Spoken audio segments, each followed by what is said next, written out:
Nous accueillons donc aujourd'hui pour la première séance de ce séminaire, asseyez-vous un peu rapidement si vous voulez bien, nous accueillons Pierre Nora.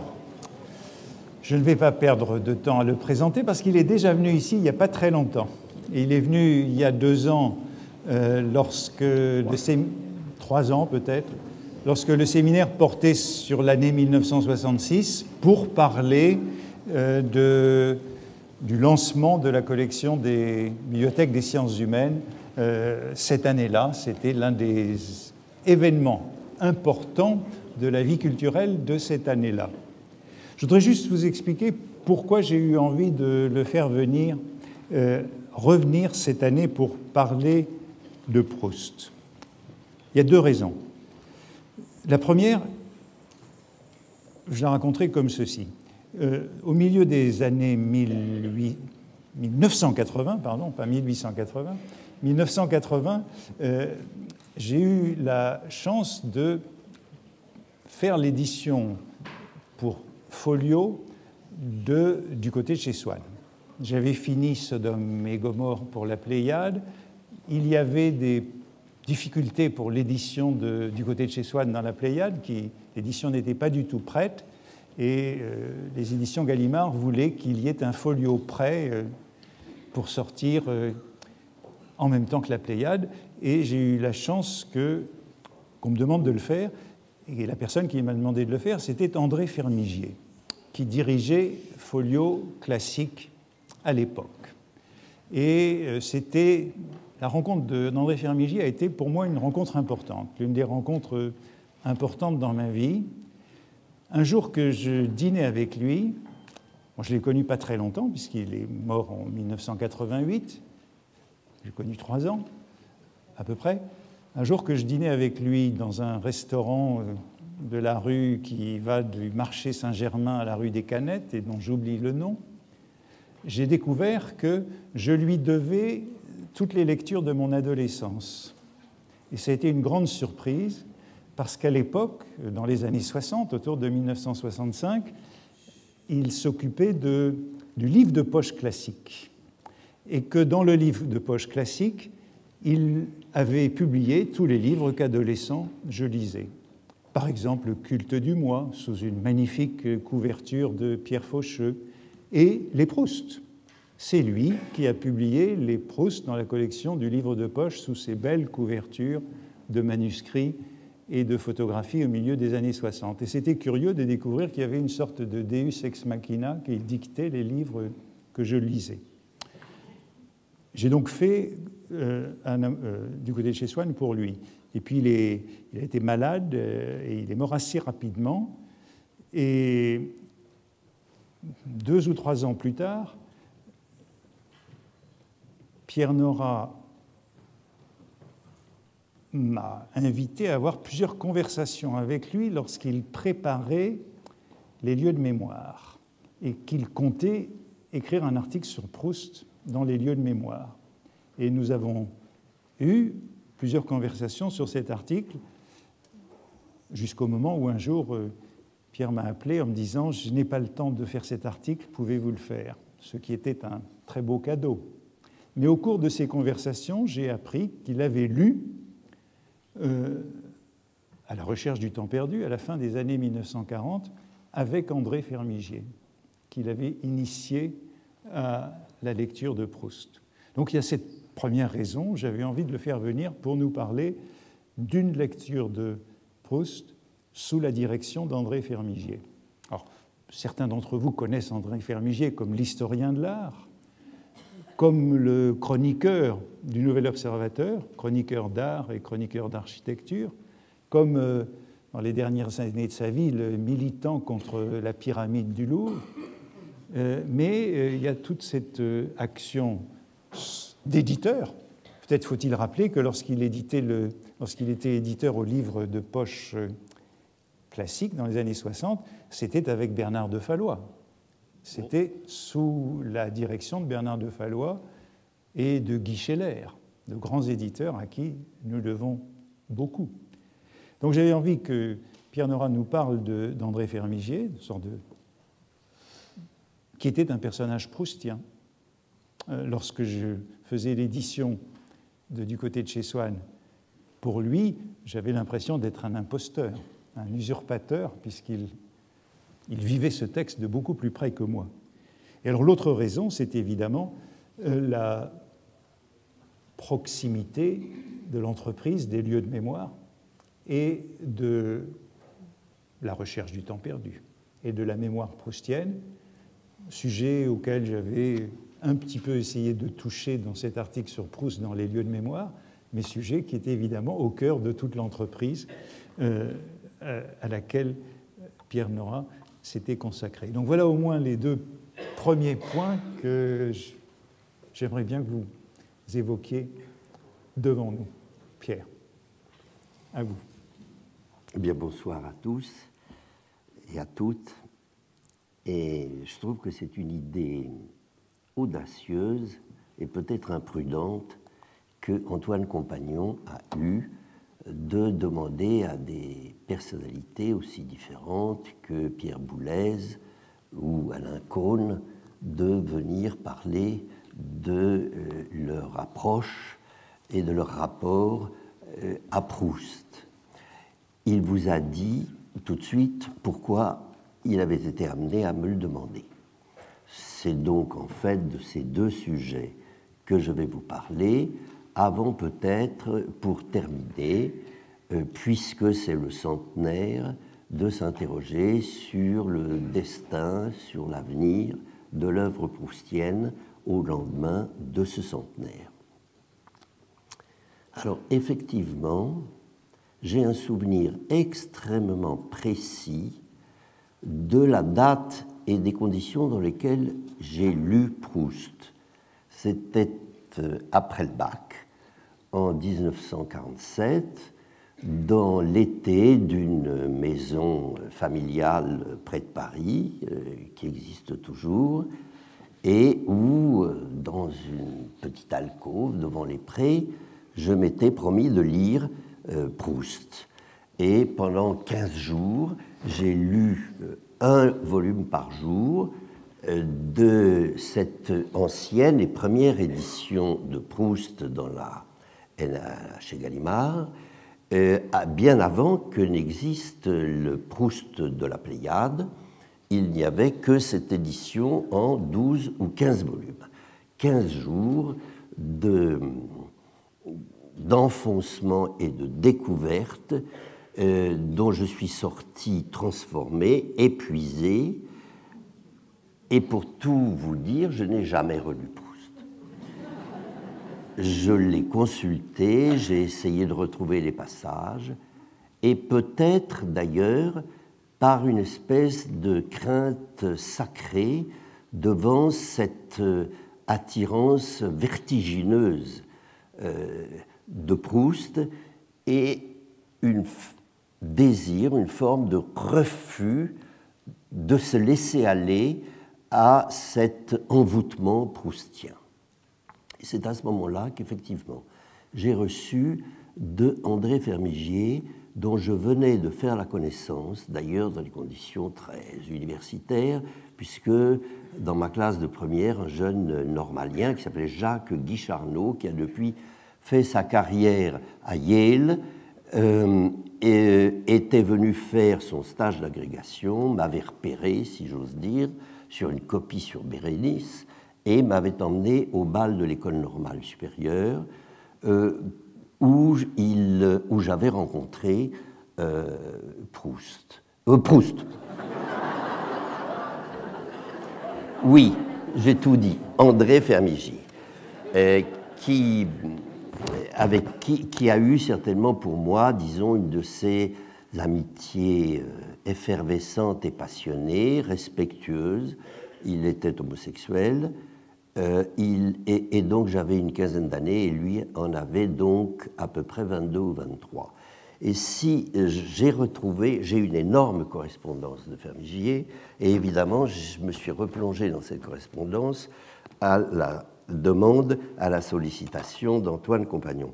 Et j'ai retrouvé une lettre que je trouve extraordinaire, dont je ne vous lirai pas peut-être tout, encore que Antoine, à qui je lisais la première phrase, me disait c'est déjà très proustien, et qui date très exactement du jeudi 28 août 1947. Donc, elle est datée. Mon petit Pierre, j'ai reçu hier matin ta lettre si longuement attendue et je l'ai trouvée si belle que d'abord je ne voulais pas lui répondre. Bon, c'était la première phrase, très proustienne. Mais j'en viens au passage sur Proust, puisque j'avais dû lui dire que j'étais en train de lire Proust. Je crois que tu seras déçu par les premiers volumes de Proust. Il y a dans tout cela, même dans Un amour de Swann, une philosophie mondaine, une sensiblerie malodorante, un bavardage poussiéreux que je n'aime guère, quoique déjà Combray et surtout Françoise nous retiennent.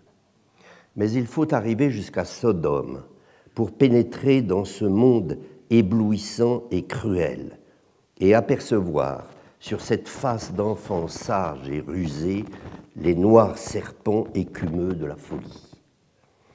Là commence vraiment l'envoûtement. Je ne connais pas d'œuvre qui se referme davantage sur vous, qui vous fasse moins douter de ses personnages et de ses mythes, obscurcissant davantage toute autre vie.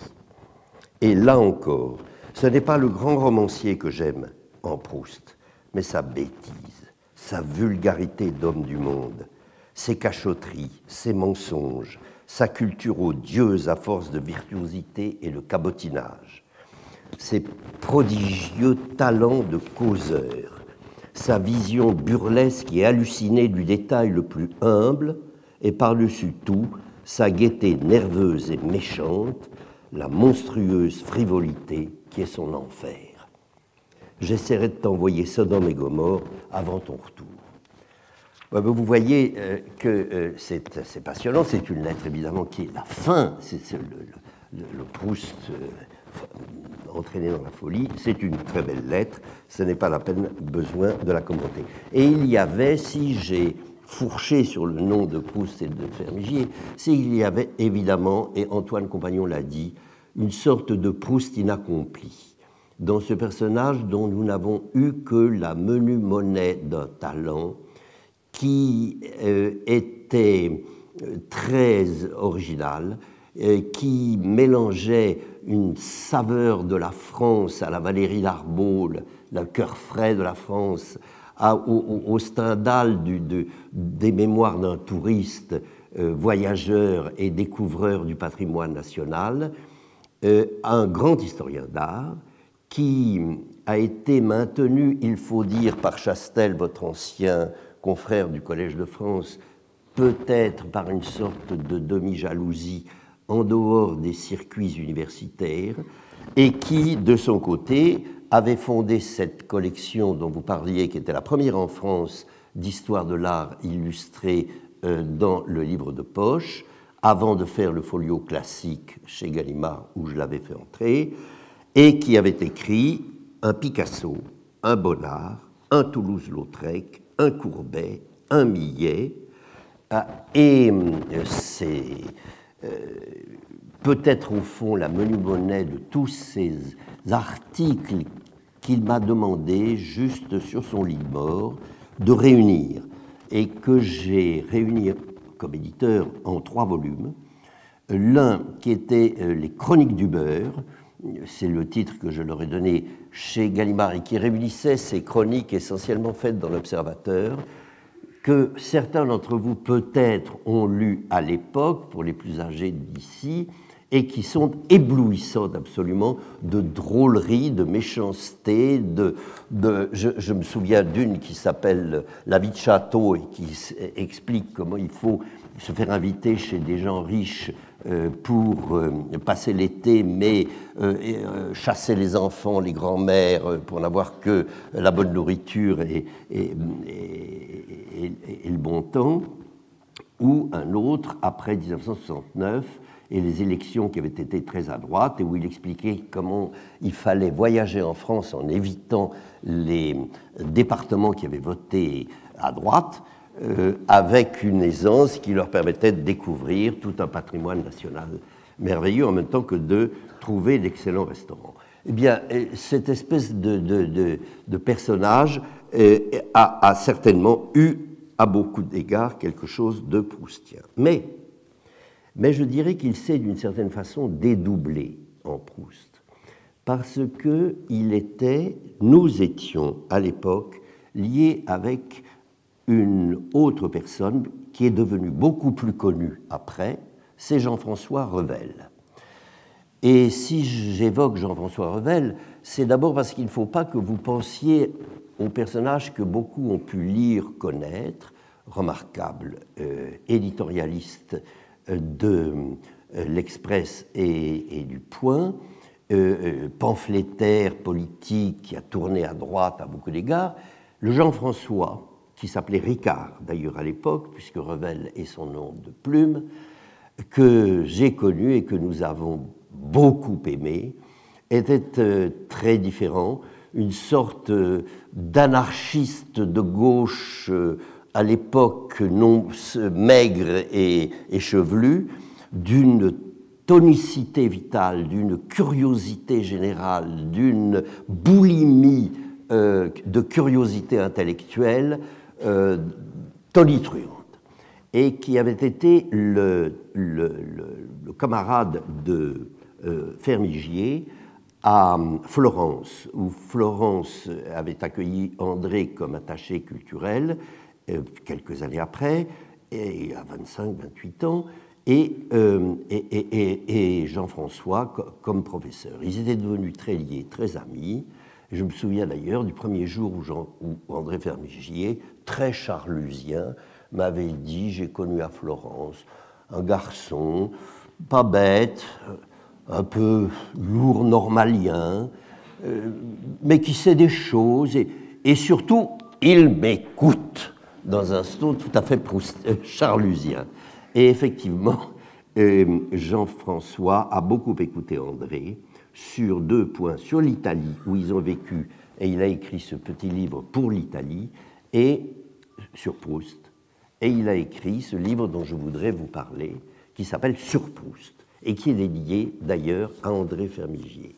Et c'est un livre qui, en 1960, a beaucoup compté, et dans la proustologie, et dans mon rapport à Proust, bien entendu, puisqu'au fond, tout cela sort d'une sorte de milieu proustien dans lequel nous baignons, si j'ose dire, tous les trois, et qui faisait entendre à l'époque un Proust très différent de celui que les proustolâtres aimaient.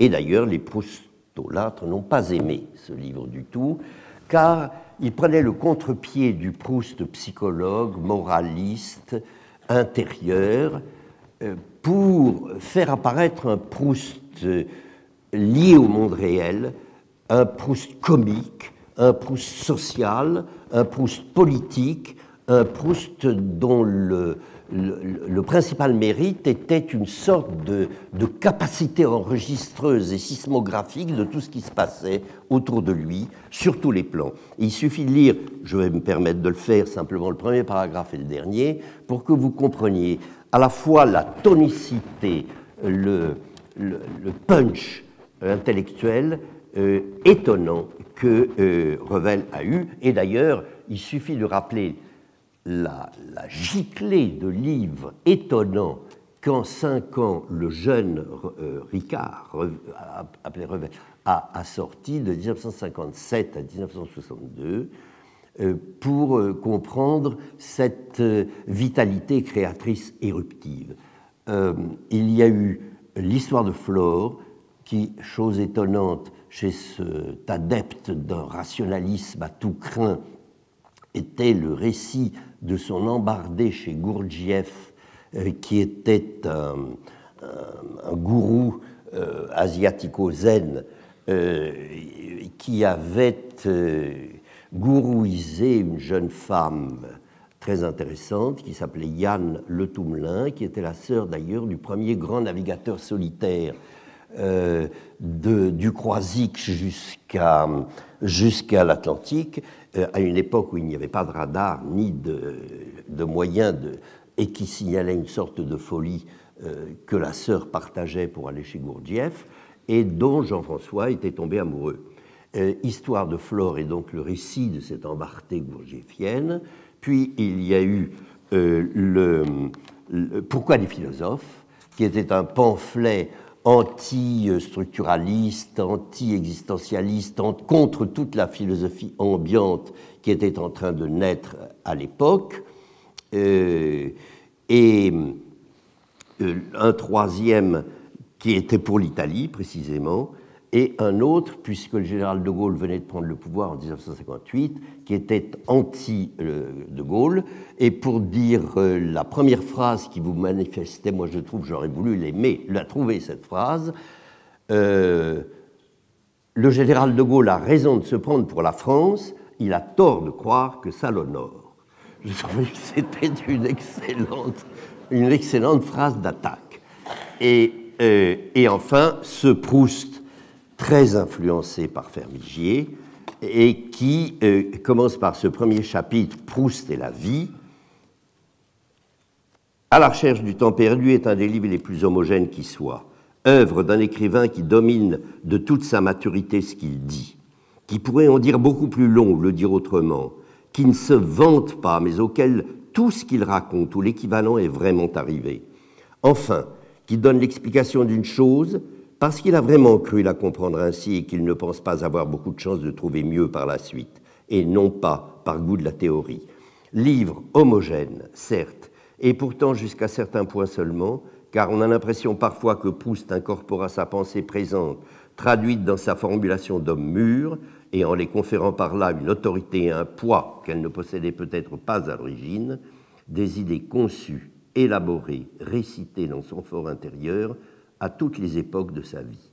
L'œuvre adulte semble être le précipité final d'une longue méditation, plus ou moins volontaire, souvent interrompue, toute soumise aux humeurs d'un homme capable d'insister pendant des heures sur le même point, la même circonstance, le même portrait, se les dire, se les redire, se les recomposer, les écrire dans sa tête, n'ayant besoin d'aucun effort pour se concentrer sur ce sujet, parce qu'il était au contraire happé par le réel.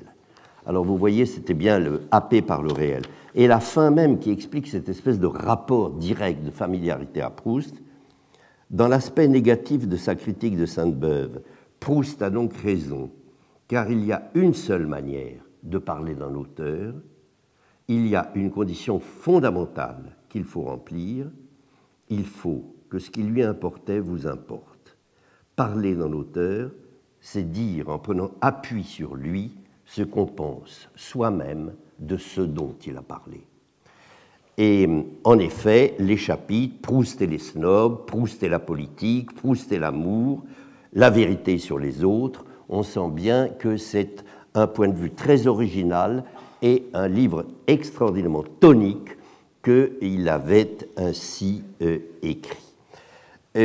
Alors, il faut se dire que dans ces années 50, 60, où à la fois je découvrais Proust pour ma part, il s'opérait une véritable révolution de l'historiographie de Proust. C'est le moment où Proust, je dirais, la vision globale de Proust se renverse et où on découvre un autre Proust. Antoine, compagnon, l'a remarquablement développé dans cet article des lieux de mémoire que je vous conseille de lire, qui est à la fin, je n'ose pas dire, puisque c'est aussi Proustomanie, tous les livres des lieux de mémoire, c'est le premier volume du troisième volet sur les France. Et non, c'est le deuxième volume, les traditions, c'est les conflits, les traditions et les symboles. Donc, c'est le deuxième volume et c'est à la fin, je l'ai placé là exprès, des traditions, où je cherchais quelque chose qui puisse incarner l'image globale de la tradition littéraire. Et dans cet article, que j'ai évidemment relu pour cette séance, dont j'admire rétrospectivement 20 ans après, plus encore que je ne l'ai fait sur le moment, la richesse extraordinaire, Antoine, et où vous faites la montée en puissance de Proust, vous le montrez avec beaucoup de finesse, que c'est dans ces années fin 50, début 60, 50-60, que se transforme l'image de Proust. En 1949, c'est la biographie de Mauroy, à la recherche de Marcel Proust, qui, pour la première fois, utilisant les archives de la famille proustienne, fait apparaître ce que très vite les publications par Bernard de Fallois du Contre Sainte-Beuve et de Jean Santeuil vont faire apparaître, très vite après, à savoir qu'il n'y a pas deux périodes dans la vie de Proust, la vie mondaine et puis la mise à l'écriture, mais que dès le départ, il y a un écrivain obsessionnel et acharné sur lui-même, et qu'il y a une sorte de terreau dans lequel la recherche naît, qu'elle ne naît pas tout d'un coup d'une révélation, mais d'un travail acharné sur des préparatifs. C'est aussi le moment de la Pléiade. C'est en 1954 que la Pléiade de Clarac paraît, et c'est le moment qui va lancer littéralement Proust dans un grand public. C'est aussi le moment où Proust, si j'ose dire, auteur pour une élite de droite, va passer à gauche, si j'ose dire, et va conquérir le public de gauche. Et c'est un moment capital. Je dirais qu'il est comparable qu'avec, après la mort du général de Gaulle, la récupération par la gauche du souvenir de Gaulle, qui a fait de lui le personnage total qu'il a été. Un phénomène semblable s'est produit avec Proust et que l'on doit assez largement à Gilles Deleuze, qui, dans son livre Proust et les signes en 1964, presque au même moment que Revel, va faire de la recherche un livre sur le roman, un livre intellectuel, un livre totalement intellectuel, et il esquisse pour la première fois la différence entre le lecteur et Proust lui-même, ce que la thèse de Tadier, un peu plus tard, va développer très largement en montrant que le lecteur n'est pas Proust et que la différence entre les deux constitue déjà le caractère très construit et purement intellectuel de ce livre. Et tout cela a contribué à transformer, je dirais, le conformisme de Proust en un avant-gardisme. C'est le moment où l'image de Proust va complètement basculer et où des articles de Georges Bataille, de Maurice Blanchot vont contribuer à en transformer l'image pour en faire un intellectuel et pas un écrivain mondain, et où les biographies et les ouvrages critiques à l'étranger pour les États-Unis de Germaine Bray d'une part et de Hans Robert Jooss d'autre part, la thèse allemande, va contribuer encore à fortifier l'image très différente de Proust.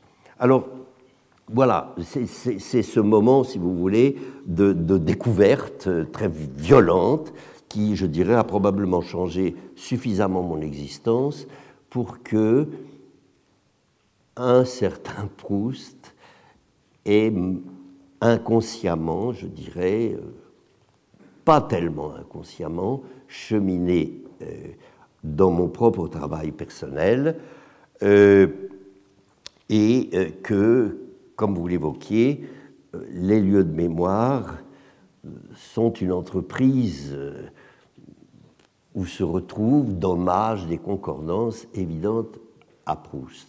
Et d'ailleurs, là aussi, en le relisant pour ce séminaire, je me suis aperçu que le dernier paragraphe de la l'introduction générale des lieux de mémoire, que j'ai faite donc en 1984,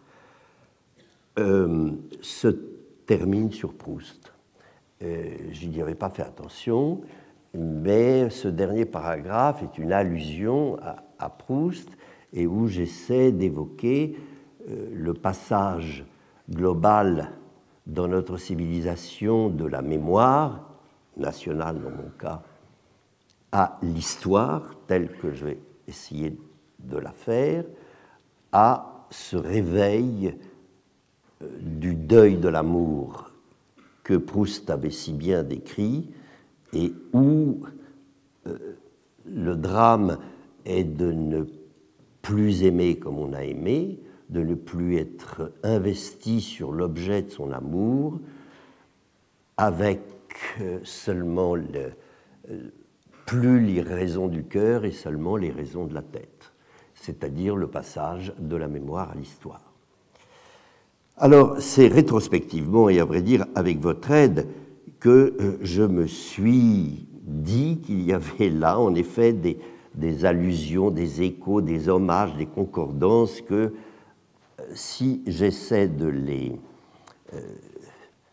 catégorier, je m'aperçois qu'elles sont en effet extraordinairement nombreuses, ne serait-ce que l'expression lieu de mémoire. C'est évident que c'est Proust, que c'est lui l'inventeur du lieu de mémoire et qu'il suffit de songer à la petite Madeleine, aux pavés inégaux, au clocher de Martinville, pour voir que l'œuvre de Marcel Proust est absolument pavée, faite de ces lieux de mémoire que l'on pourrait inventorier et que je vous avais demandé au moment où on a discuté de l'article, que vous ne vous contentiez pas de faire l'inventaire banal de ce qui serait les lieux de mémoire de Proust, mais de constituer Proust en lieu de mémoire, ce qui était une entreprise différente. Alors c'est évident que le thème est le même, c'est celui de la mémoire, et que la définition que j'ai pu prendre de la mémoire, je l'ai empruntée à Proust elle-même, c'était la présence du passé dans le présent, mais qui chez lui est de nature bergsonienne, et qui pour moi, si j'ose dire, avec la modestie que je vous demande de mettre, ou que je crois que j'y mets, elle est plutôt liée au souvenir des mémoires d'outre-tombe et de Chateaubriand plutôt que de Bergson.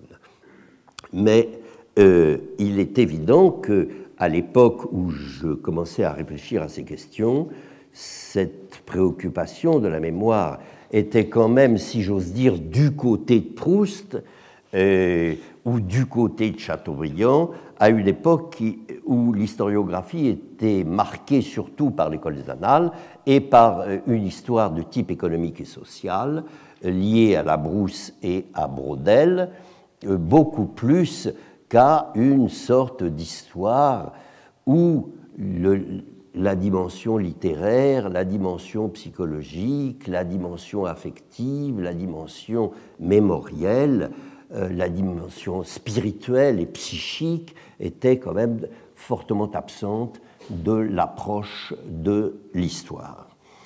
Je dirais une deuxième raison qui, rétrospectivement, et encore une fois en réfléchissant à votre sollicitation, m'a frappé, c'est notre procrastination.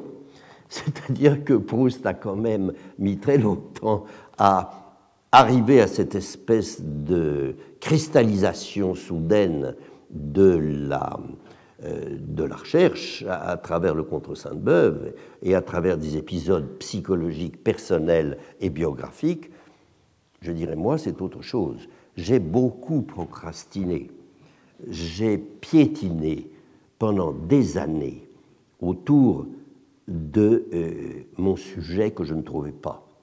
Et je l'ai, comment dire, c'est l'évolution de la France qui m'a fait tout d'un coup prendre conscience de cette métamorphose brutale de l'histoire en mémoire qu'elle était en train de faire et de vivre. Je crois même que je peux lui donner une date, c'est ce que l'on a appelé l'année du patrimoine, c'est-à-dire 1980, année où Giscard d'Estaing, après l'année de la femme et l'année de l'enfant, avait déclaré possible de faire une année dite du patrimoine. Et c'est d'ailleurs dans cette année du patrimoine que les dictionnaires le prouvent, le mot a changé sémantiquement de signification pour le public. Quand on regarde les dictionnaires, c'est entre 1980, fin 79 et début 81, que le premier sens donné à patrimoine change et que ce n'est plus le bien du père et de la mère hérité financièrement, le bas de laine, mais le bien collectif de l'humanité, le patrimoine culturel, matériel, historique.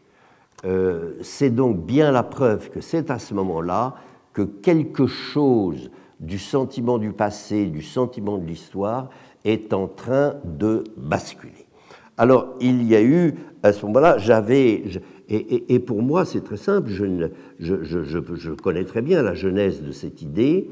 C'était Jacques Le Goff qui, presque 10 ans avant, m'avait demandé pour la grande collection à laquelle il s'intéressait des grandes civilisations et où il avait lui-même fait la civilisation du Moyen-Âge, il avait eu l'audace de me proposer de faire la civilisation contemporaine, ce qui était redoutable, évidemment. J'avais commencé à y réfléchir et je étais arrivé à la conclusion que j'étais incapable, parce qu'il aurait fallu une culture scientifique et une culture économique pour parler de la civilisation contemporaine, que je n'avais pas. Mais en y réfléchissant, j'avais eu cette idée que nous étions en train de vivre un métabolisme du sentiment de l'histoire en un vécu de mémoire. Et que c'était cela qui caractérisait probablement la société contemporaine, dont la montée en puissance des médias était une évidence depuis quelques années, et que l'existence de ces médias, et en particulier l'irruption d'une télévision démocratique, changeait radicalement le vécu de l'histoire et le sentiment du passé par la même occasion. Eh bien, je pense que c'est à ce moment-là que j'ai commencé à piétiner sur cette idée de la mémoire, mais qu'il a fallu quand même un élément déterminant pour que très tard dans ma vie, j'avais déjà près de 50 ans, je trouve au fond mon sujet. Et je ne m'arrêterai pas là parce que c'est évident que les lieux de mémoire, qui devaient avoir au départ 4 volumes et qui en ont eu finalement 7, ont grossi de l'intérieur, comme, si j'ose dire, comme la recherche, que les lieux de mémoire n'ont pas été pour moi la réalisation d'un programme linéaire et déjà fixé à l'avance sur les 7 volumes de près de 1000 pages, mais que j'en avais pensé d'abord à 4 et que c'est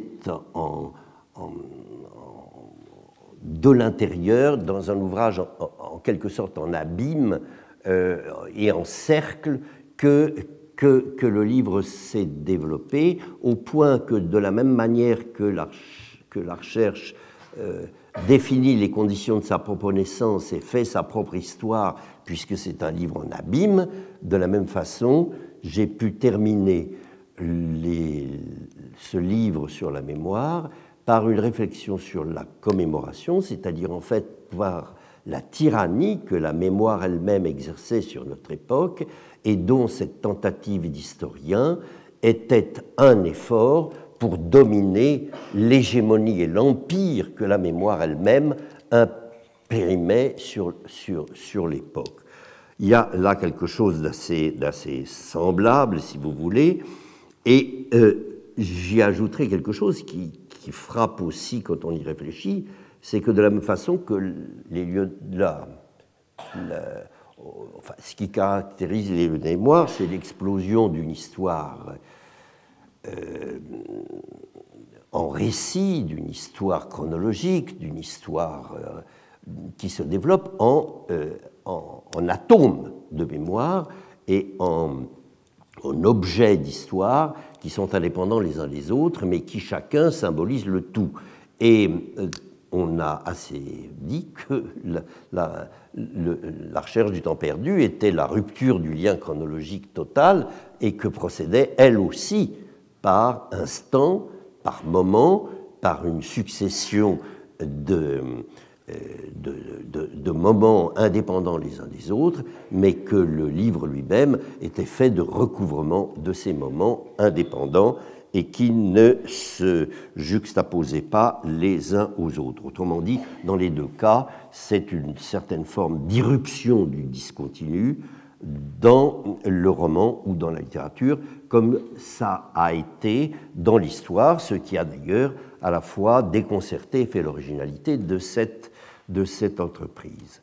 De cette entreprise qui, dans la recherche du temps perdu, est complètement habitée par une mémoire de type généalogique, c'est le type de la mémoire proustienne en permanence, et c'est évidemment la dimension historiographique qui, dans les lieux de mémoire, a constitué l'originalité de l'objet, c'est-à-dire de voir comment un objet, quel qu'il soit, que ce soit le dictionnaire Larousse, que ce soit une devise comme liberté, égalité, fraternité, que ce soit une commémoration comme celle du 14 juillet, étaient des unités toutes faites que nous vivions dans la familiarité de l'histoire, mais qui en fait avaient été véhiculées par le temps et que l'historien tout d'un coup faisait passer sous le microscope d'une manière précise et analytique, ce qui n'était pas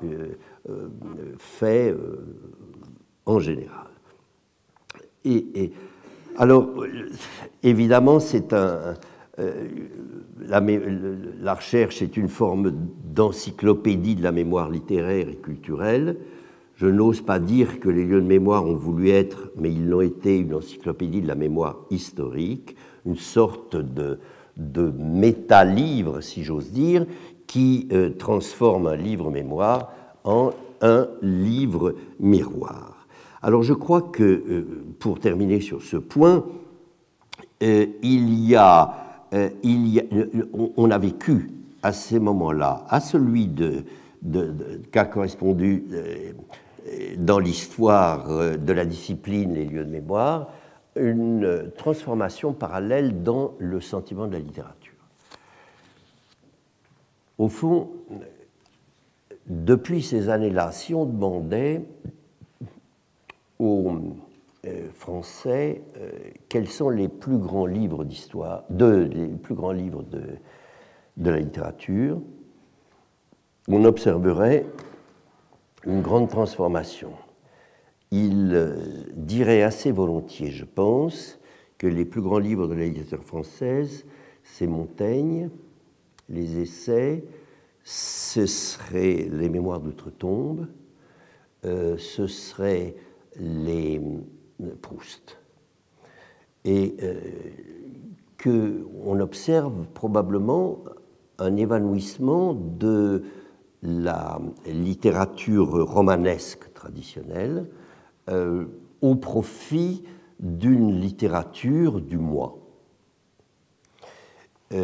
et au profit d'une sorte de projection, introspection et réflexion sur le moi, qui est quand même un grand basculement, je crois, de la sensibilité littéraire.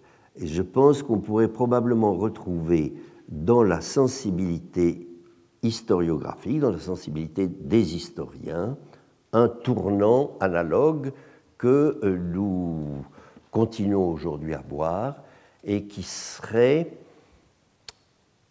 fait de l'introduction de l'historien lui-même dans son travail d'histoire. C'est le grand moment où Duby, ici présent, introduit à ce point dans la réflexion historique une préoccupation personnelle, où il dit « je », alors que traditionnellement l'historien évitait de dire « je », sauf dans les délicaces de sa thèse pour dire « je remercie ma femme d'avoir été si patiente ». Mais à part ça, le « je » était précisément banni. Or, c'est le moment où probablement les historiens vont commencer à se demander quel est leur propre rapport à l'œuvre qu'ils vont écrire. C'est ce qui m'avait poussé d'ailleurs, à la même époque que les lieux de mémoire, à imaginer de demander à un certain nombre d'historiens connus de se prendre pour objet d'histoire et d'essayer de faire leur propre histoire comme ils avaient fait l'histoire de tant d'autres. Dans ces essais que j'ai appelés essais d'égo-histoire, et où Duby, précisément, Chaunu, Agulon et quelques autres avaient accepté de se plier à ce jeu. C'est le début, il n'y a pas de doute, d'une sorte de révolution de la conscience historique qui a abouti très vite à travers la critique de ce qu'on a appelé le tournant linguistique de l'histoire, à donner à l'histoire une forme de dimension littéraire qui est encore aussi présente dans l'historiographie contemporaine.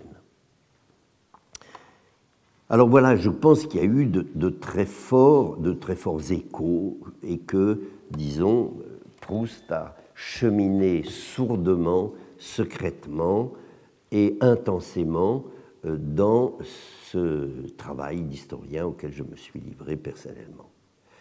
Alors pour finir, si vous me le permettez rapidement, je voudrais m'interroger un peu sur le sens que va avoir cette année du centenaire de l'amour de Swann et me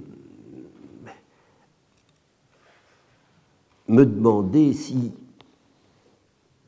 ce Proust qui est aujourd'hui au zénith, depuis 40 ans, la proustomanie est en plein développement, parallèlement d'ailleurs à la célinomanie, et on peut se demander quel va être au fond l'avenir et le destin de l'œuvre proustienne. Et je me demande si nous ne sommes pas symboliquement, en prenant cette date de 2013 comme date repère, au tout début d'une métamorphose de l'image proustienne un peu analogue à la métamorphose que Proust a subie dans les années précisément 50, 60 que j'ai essayé de décrire. Pourquoi? Eh bien, tout simple, c'est une hypothèse pure qu'en conclusion je voulais donner. Mais on peut se demander si les raisons mêmes qui ont contribué à la montée en puissance de l'image de Proust ne vont pas cesser d'être aussi efficaces qu'elles l'ont été pendant ces 40 ans.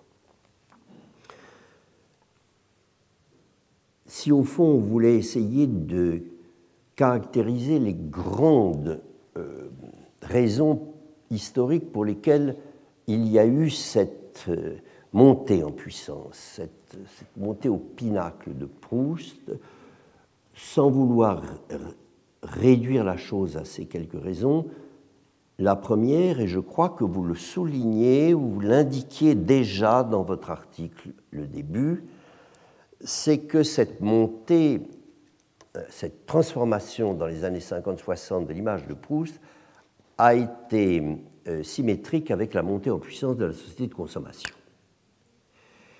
Et les deux, c'est très difficile de ne pas les mettre en rapport pour un historien. Elles coïncident et elles s'expliquent au fond. C'est le moment où toute une classe de loisirs, comme disait Veblen, a commencé à sortir des préoccupations économiques, matérielles ou financières les plus étroites pour s'intéresser aux phénomènes de culture, aux musées, aux expositions, à la peinture, au voyage, au patrimoine, et où précisément le tourisme patrimonial a commencé à se développer aussi puissamment.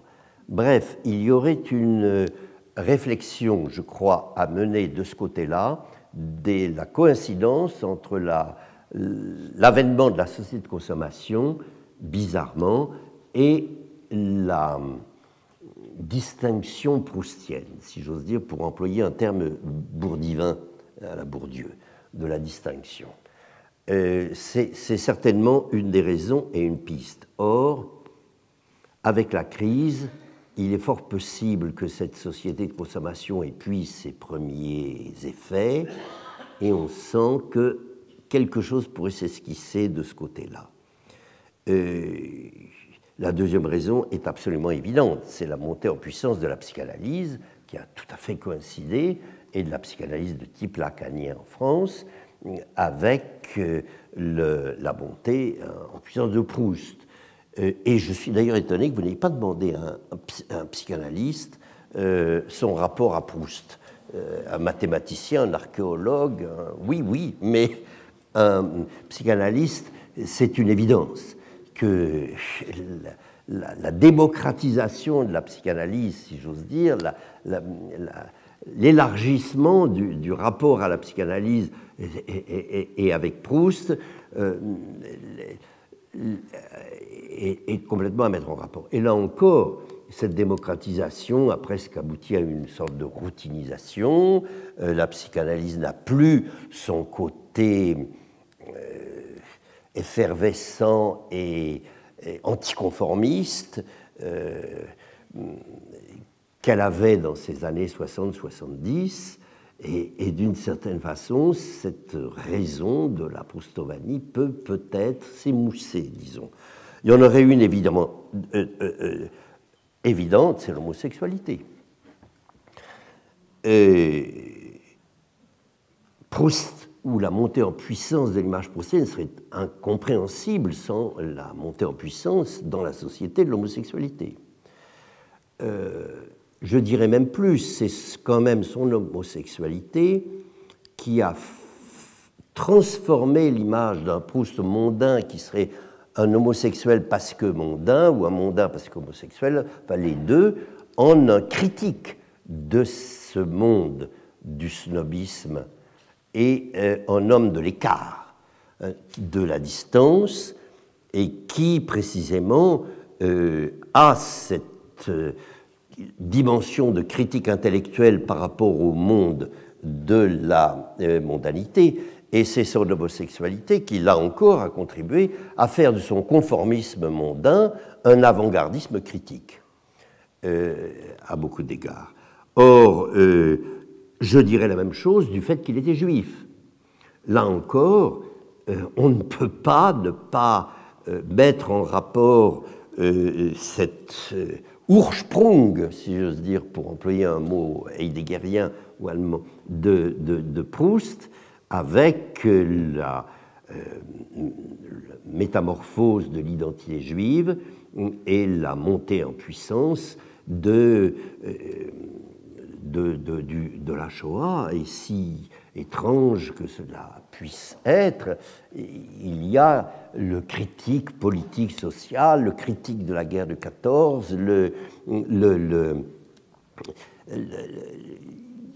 il est très difficile de ne pas souligner la découverte de la profondeur de l'identité juive, même ambiguë, chez Proust, avec la montée en puissance de l'affirmation de l'identité juive pendant ces années-là, qui a très largement, encore une fois, contribué à faire de Proust ce dissident, cet homme de l'écart, cet homme des marges, cet homme de la critique sociale que dès les années 60, Revel avait tenté de souligner. Enfin, je n'ose pas le dire, mais je crois qu'il y a probablement eu dans ces années 1960-70 une forme d'interrogation sur le temps et une montée aussi du thème de la mémoire dont on a assez parlé, qui va se vulgariser, qui va se généraliser, qui va se démocratiser aujourd'hui, au point que l'ensemble, le faisceau de ces raisons que je n'ai le temps que d'indiquer, laisserait penser que l'univers de Proust, qui a porté cette image jusqu'à l'industrialisation, ou à peu près, et qui va connaître dans ce centenaire une apothéose absolue. Le nombre de publications prévues et annoncées est presque invraisemblable. Jusqu'au dictionnaire amoureux de Proust, qui va sortir, fait par Enthoven, père et fils, jusqu'à cette publication dont vous avez montré les débuts, des manuscrits proustiens. Bref, on est entré dans le culte, il n'y a pas d'autre mot, absolu au sens du culte, qui n'a presque plus rapport avec son objet, mais tout avec ses formes. Alors, tout cela, je le dis à titre d'hypothèse pure, mais on peut se demander si cette espèce de sommet, de compendium, d'encyclopédie de la littérature que Proust a représenté depuis une quarantaine d'années ne peut pas être en voie d'amenuisement. Et ce qui peut-être me pousserait aussi dans cette direction, c'est deux remarques que m'ont inspiré les tirages que j'ai fait sortir pour vous de Proust chez Gallimard ou moins, puisqu'il est tombé dans le domaine public et que je ne connais pas les autres. Mais il ressort de ces chiffres que j'ai fait faire sur 4 ans, depuis 2007, deux remarques évidentes. La première, c'est quand même, en effet, qu'il y a eu un palier et que peut-être ce palier risquerait d'être dépassé maintenant, ou du moins que les chiffres sont maintenant masqués par la scolarisation. C'est-à-dire que Proust étant devenu un auteur universitaire scolaire obligatoire, les chiffres d'amour deviennent des chiffres de patrimoine, si j'ose dire. C'est ce que je veux dire. En tous les cas, c'est assez intéressant, ils sont à 70 000. Toutes collections confondues, puisqu'il y a la Blanche, il y a le Folio, il y a la Pléiade, il y a le Quarto, donc il y a des éditions de types différents de Proust, mais le tout dans le tout, de 2007 à cette année, ils sont à 70 000 par an, rien que chez Gallimard. C'est énorme. Si on considère que toutes les autres éditions existent maintenant depuis qu'il est tombé dans le domaine public, on voit qu'il y a un étiage, je dirais, qui ne peut plus que l'arracher à l'originalité.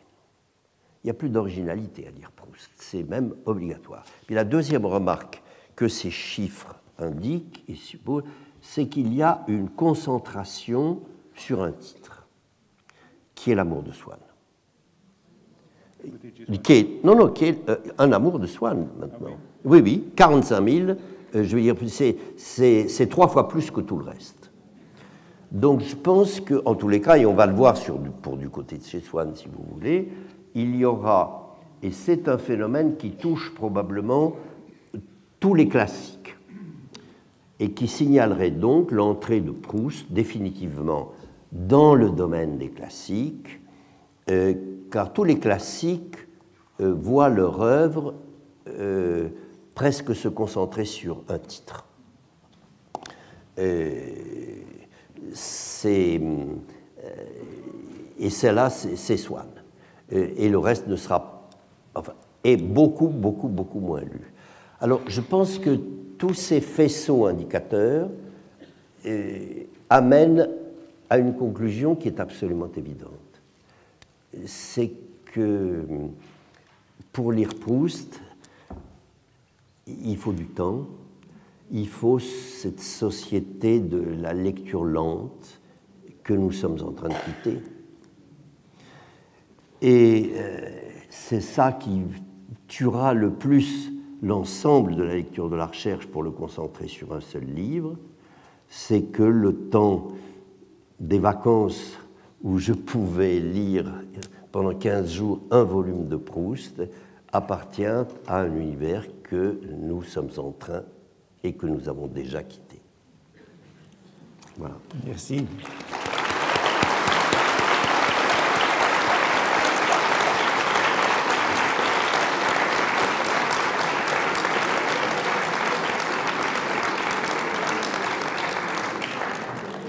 Merci beaucoup, Pierre, de cette importante contribution. Il ne nous reste pas beaucoup de temps pour parler, mais je voudrais quand même soulever quelques points. Au fond, je suis assez d'accord avec les raisons du succès de Proust qui ont été maintenues depuis les années 60 et qui sont peut-être en train de s'épuiser. J'en avais évoqué quelques-unes dans les lieux de mémoire, notamment le rapport à la psychanalyse, la montée concomitante des ventes de Proust et de Freud et de Lacan, correspondant à ce que vous avez appelé une société de consommation, une classe de loisirs, qui correspond aussi à la démocratisation de l'enseignement supérieur et qui amène à un plus grand, comme on dit, lectorat potentiel pour ces œuvres. À l'époque, il y a cet article qui date quand même d'il y a maintenant presque 25 ans. Oui, fin des années 80, l'article des mémoires. 93, donc... oui, 93, mais vous l'aviez écrit à ce moment-là, 90. À l'époque, je n'aurais pas osé soulever les deux points comme vous les soulevez aujourd'hui, mais je suis absolument d'accord. C'est-à-dire qu'il y a eu un moment où on a lu Proust, bien qu'il fût juif et homosexuel, et puis il y a eu un moment où on l'a lu à cause de cela, et qui correspond à ce moment-là, un intérêt pour ses curiosité pour ses identités et une sorte de périphérie qui devient beaucoup plus centrale. Alors évidemment, les raisons que vous donnez à la fin, qui sont liées à la prescription scolaire, sont très fortes. Moi, je pensais que c'était plutôt du côté de chez Swann qu'un amour de Swann, parce que je connais, puisque j'ai publié en folio...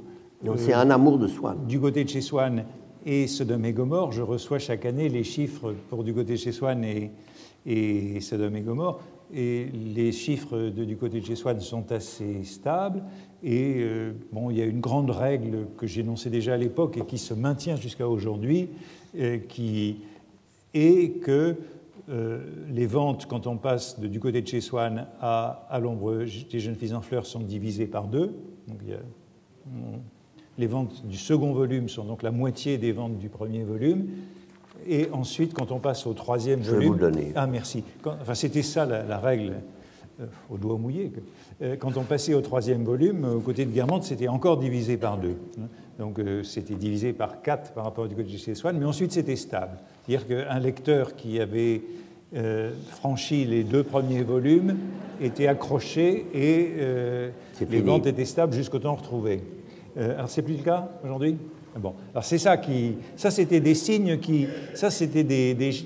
j'avais eu à l'époque des chiffres qui remontaient à 1922, qui montraient une grande stabilité de cette règle-là. Un lecteur sur 4 du côté de chez Swann parvenait au côté de Guermantes, mais alors il continuait jusqu'au bout. Alors si on n'a plus ces règles, en effet, ça peut être lié à la prescription scolaire qui concentre sur un titre, comme pour Malraux, comme pour Gide, comme pour Madame Bovary. On n'a lu que Madame Bovary. Quand on fait ces enquêtes sur les lectures des jeunes, on demande quel est le livre que vous détestez le plus. Eh bien, c'est Madame Bovary, parce que c'est le seul livre qu'on a lu. Et c'est le danger de la prescription scolaire. Et en effet, on risque, dans la prescription solaire, à la fois de masquer un certain désintérêt. Et... Ça va être la même chose pour Céline. À mon avis, les deux destins sont parallèles.